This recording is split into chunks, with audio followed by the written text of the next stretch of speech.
सबसे पहले ये घटना कथित तौर पर देबेल गांव में हुई है, जो कि बिंतिसबेल के उत्तर में एक ईसाई गांव है। वास्तव में वहां से बहुत दूर नहीं है।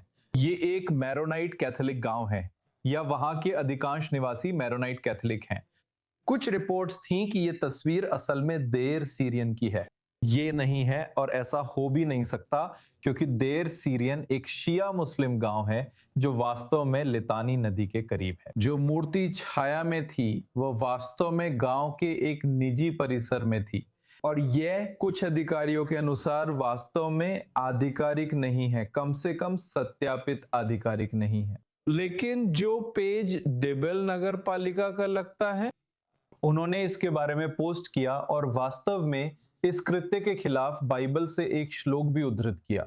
हमारे पास यही है। हमारे पास सिर्फ एक फोटो है जो एक फिलिस्तीनी पत्रकार यूनिस तिवारी ने पोस्ट की थी। हमने और कुछ नहीं देखा है। ये फोटो इसी विशेष घटना से संबंधित है और इससे जुड़ी कोई अन्य फोटो नहीं थी। ये ज्यादा कुछ नहीं बताता कि ये असली है या नकली।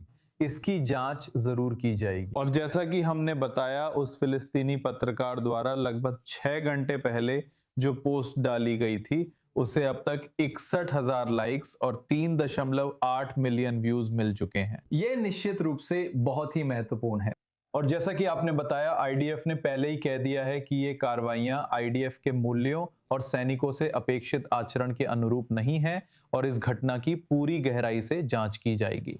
ये भी कहा गया कि यदि आवश्यक हुआ तो निष्कर्षों के अनुसार कदम उठाए जाएंगे। मुद्दा यह है कि अगर ये घटना एक और घटना है तो ये पहली बार नहीं होगी, क्योंकि नवंबर 2024 में भी हमने देखा था कि इजरायली सैनिकों के एक समूह ने लेबनान के दक्षिण के एक गांव या कस्बे में एक चर्च में प्रवेश किया था, वहां के ईसाइयों की शादी की रस्म का मजाक उड़ाते हुए और उसका उपहास करते हुए।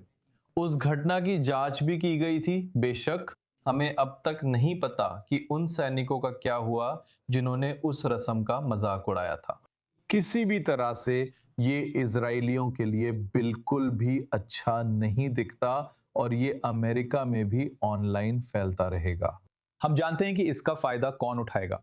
आईआरजीसी के अकाउंट्स पहले ही इसके बारे में बात कर रहे हैं, हर जगह पोस्ट किया गया है, निश्चित रूप से हिजबुल्लाह से जुड़े अकाउंट्स भी।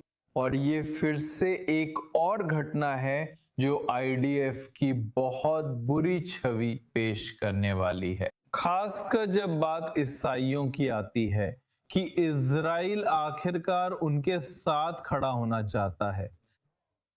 जूडियो क्रिश्चियन मूल्य, ये बातें और इजराइल का अमेरिका व अमेरिकी ईसाइयों से संबंध फिर से इसी मुद्दे का हिस्सा है। ये एक जांच है जिस पर हमें नजर रखनी होगी कि कौन सी जानकारियां सामने आती हैं। बिलीव स्लेट विश्लेषण के लिए धन्यवाद।